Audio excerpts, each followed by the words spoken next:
samahan nyo kami sa paglalakad. Medyo malaylay lalakarin namin ngayon.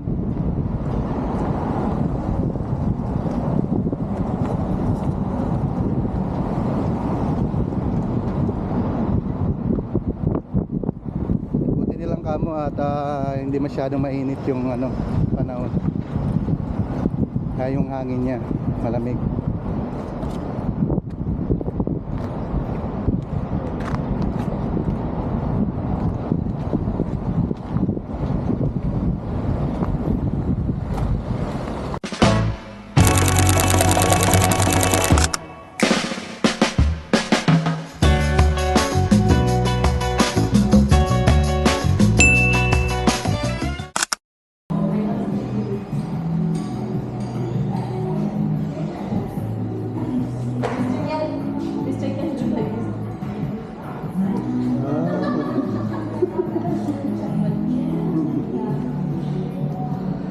Today guys, dito lang ini sa Labasa, sa branch dito sa Sima. Kaping muna tayo kasi galing tayo sa medical. Babalik pa rin kami kasi hindi kami kanina hindi namin naayos kanina yung medical kanina. Sama ko yung anak ko. Siyempre binisita na rin natin yung mga tropa natin dito. Ayan. Kumusta? Oo, ano ako. Ito po yung pinaka-amo nila dito. Yan, ayan ang modern dito. Yan. Yan. Shoutout sa mga taga-Labasa. Kumusta?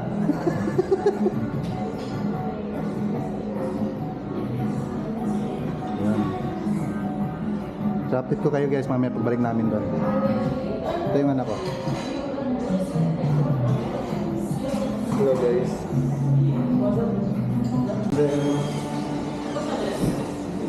Yan guys, balik na kami ngayon sa medical. Thank you. Bye bye. Darling, thank you. Oh, abutin mo. Hindi ka marunong mag-Tagalog? Ha, nangalay na.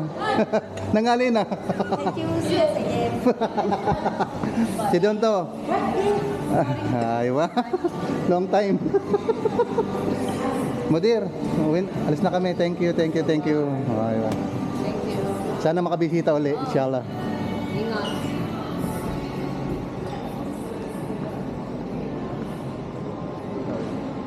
Dito na tayo duman sa likod. Yun.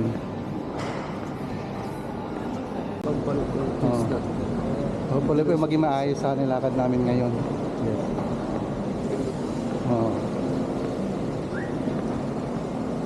Medyo malaylay rin lalakarin namin.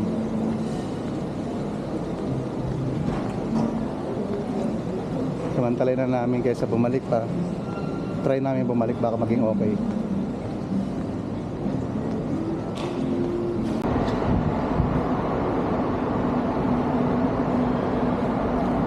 Ayun. Dito na, buti ka mo dito sa likod tayo dumaan. Shortcut na.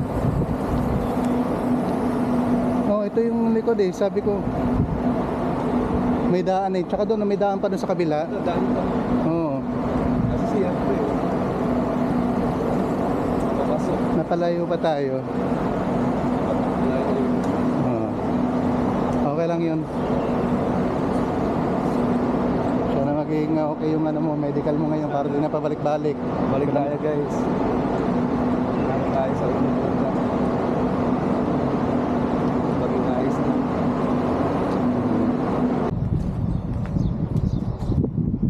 Ayun guys, madali lang po hanapin tong medikala na to. Kung bago pa lang kayo dito sa Kuwait. Basta makikita nyo lang tong building na to.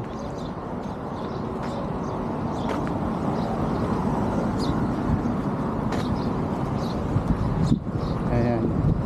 Kaya mas maganda pa minsan na lalakad-lakad kayo para nakakabisado nyo yung mga street dito. Yan guys, yung pilipit na building na yan. Ito na mismo yung lugar kung saan siya magpapamedical. Update ko na lang kay mamaya guys kasi bawal kuha ng video sa loob.